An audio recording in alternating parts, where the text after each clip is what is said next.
tabiin, tabiin. Terus ulama ini muter-muter kemana-mana biasanya. Ke Yaman, kemana-mananya, nyampe ke Indonesia. Ada silsilah nama ustadznya, gurunya.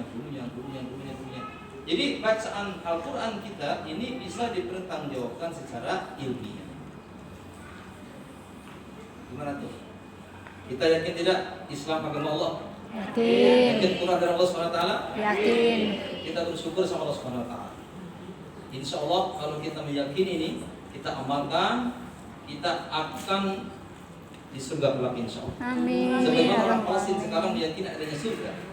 Kenapa? Karena mereka orang-orang beriman, meyakini surga betul-betul. Orang-orang Palestina banyak di antara mereka yang sekalipun mungkin badannya acak-acakan kena bom, tapi mereka tersenyum. Meninggal kondisi senyum artinya apa? Bisa tadi buat-buat kan? Ada bom cerut senyum dia. Jangan bom, nggak bisa. Senyum itu tidak bisa dibuat-buat. Senyum itu adalah cerminan apa bu? Mau dibom itu seneng, mau dibom itu dia bisa tersenyum. Ketakutan biasanya kan ya. Kalau dia tersenyum berarti melihat apa tuh? Surga. Surga seperti ada di YouTube kemarin ya, menyebabkan anak kecil itu ketika mau meninggal dunia dia, saya tidak melihat engkau Abi katanya, tidak melihat bapaknya, tapi saya melihat taman, melihat sungai-sungai, terus meninggal. Jadi sebelum meninggal dunia Allah perlihatkan ke anak kecil itu surga Allah Subhanahu wa taala. Jadi kata dia, saya tidak melihat engkau, kalau matanya melotot, dia melihat bapaknya di depan dia nggak kelihatan katanya. Saya hanya melihat pemandangan yang indah, ada sungai di sana. Setelah ngomong begitu langsung meninggal dunia. Kita harus yakini karena Al-Quran yakin dari Allah Subhanahu wa taala. Makanya kita dekat dengan Quran itu harus betul-betul dekat banget. Ada salah seorang ustaz memberikan, saya mendengar dari khutbah Jumat beliau, kalau seandainya kita masih sulit untuk membaca Al-Quran, minimal pegang dulu Al-Qurannya gitu, pegang, dicium, kemudian taruh lagi. Tiap hari gitu aja minimal tuh, ya. Kalau memang susah banget pegang Quran, baca Quran, minimal pegang dulu, habis pegang, cium, taruh lagi. Besok lihat pegang lagi, cium, taruh lagi, terus begitu. Masa sih setahun kayak gitu aja ya? Jadi buka kayak gimana ya? Insya Allah lama akan dipelajari sama dia gitu. Artinya ada orang yang sebelum mungkin tahunan nggak pegang Quran. Tahunan itu kita makanya sekarang yang masih bebas pegang Quran, pegang Quran, baca, dihafal bersama Quran sampai mati kita. Jangan sampai buku satu selesai, udah nggak lagi. Sampai mati bersama Quran. Ada satu kondisi yang terjadi dengan Presiden Mesir, namanya Presiden Mursi. Ada ingat Presiden Mursi? Presiden Mursi ini, Presiden Mesir kalau tidak salah dipilih oleh rakyat 64%. Mayoritas rakyat Mesir memilih beliau. Sekalipun pemerintah nggak suka, militer nggak suka, tapi dengan Allah beliau jadi Presiden Mesir dan subhanallah di Mesir ini luar biasa saat itu. Tetapi Yahudi nggak suka dengan yang Islam-Islami, nggak suka dia. Makanya Yahudi bekerja sama dengan presiden dengan menteri yang asis itu saat itu ya, pertahanan ya kalau tidak salah, untuk mengkudeta presiden resminya Rusia. Dikudeta hanya setahun saja. Beliau hafid Quran, satu-satunya presiden di dunia hafid Quran 30 juz. Diseret ke penjara beliau, disiksa di penjara sampai penglihatannya hilang. Entah sebelah kiri atau sebelah kanan saya baca itu. Disiksa. Ketika dihadirkan di pengadilan, selalu dia punya tempat khusus. Ada ini khusus dari kaca untuk tempat dia. Kayak macan nggak boleh keluar, dikurung. Tapi kurungnya ini kaca. Jadi dia di pengadilan cuma kelihatan dari luar cuma gini-gini doang. Padahal dia sudah ngomong tuh, sudah ngomong dia. Biar suaranya nggak terdengar, nggak ditulis oleh wartawan. Sampai seperti itu Mursi. Dan Mursi ini hafid Quran 30 juz. Di penjara beliau tidak boleh bawa Quran, tidak boleh megang Quran. Suatu saat dia minta Al-Quran, mushaf ini ya, mushaf ini, nggak boleh. Kata dia, mereka lupa atau mereka tidak tahu bahwa Al-Quran itu, kata dia, sudah ada di dada saya sejak saya kecil. Jadi hafid Quran sejak kecil beliau, masya Allah. Ini di Mesir sudah biasa ya, di Gaza juga sudah biasa. Di Mesir beliau hafid Quran sejak kecil. Tapi kenapa saya minta Quran sekarang, kata dia? Saya ingin megangnya saja. Ada pembacanya, saya sudah membacanya, sudah biasa membaca Al-Quran gitu. Saya ingin megang doang gitu. Jadi ternyata ada satu kondisi, mungkin saja jadi dengan kita juga, kita tidak bisa memegang Al-Quran. Maka mumpung sekarang masih bebas nih, kita bisa gerakan tangan itu kita pegang. Gunakan untuk membaca, gunakan untuk menghafal, terus begitu. Khawatir ada suatu kondisi ketika kita pengen pegang Quran, belum hafal di Quran ya kan, belum menghafal, nggak ada mushafnya. Gimana? Nah, sekarang mushaf di mana-mana menyebar, kita pindahkan dari lafaz yang kelihatan ya, kita masukkan ke dalam hati kita terus dengan bersabar ya.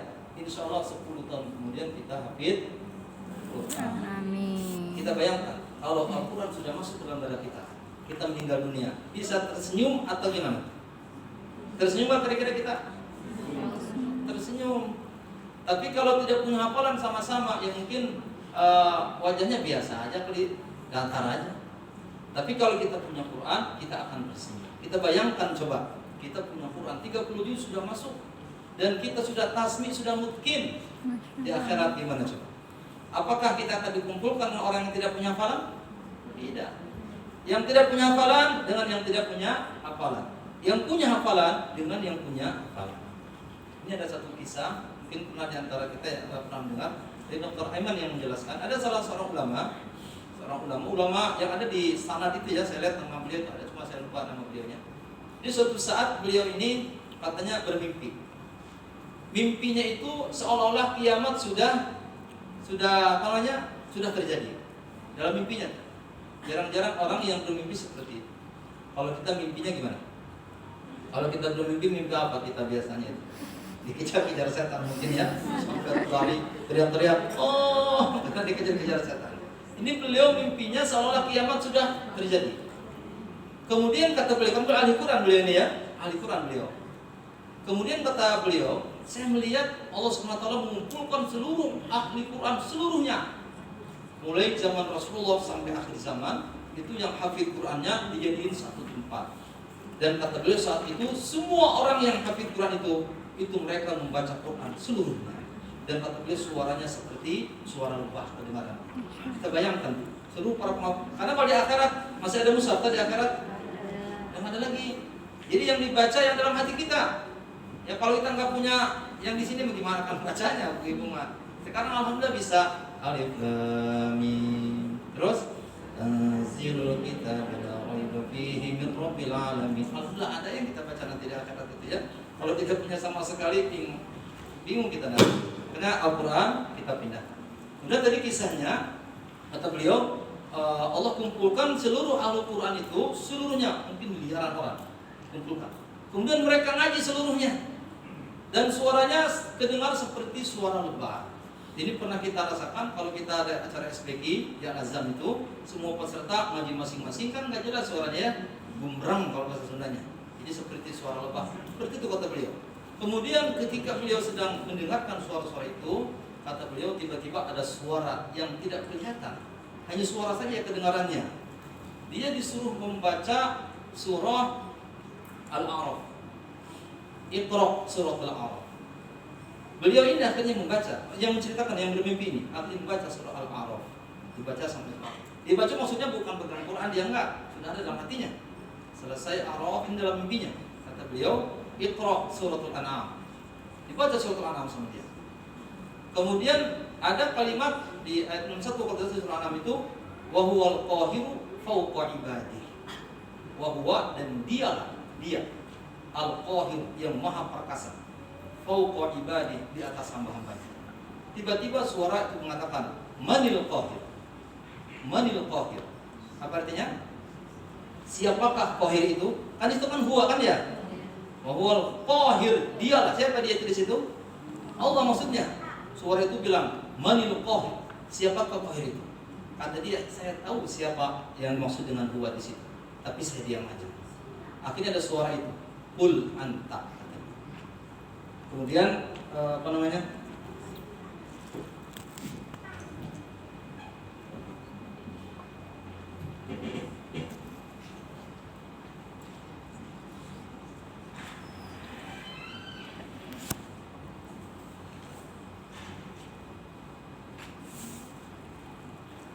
Kemudian beliau mengatakan anta.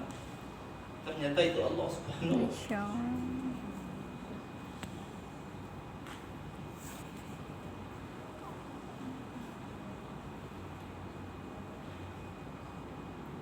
Ternyata Ternyata beliau sedang berdialog dengan Allah.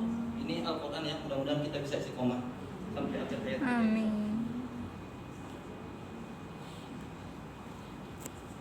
Baik, kita kembali ke tajwid ya.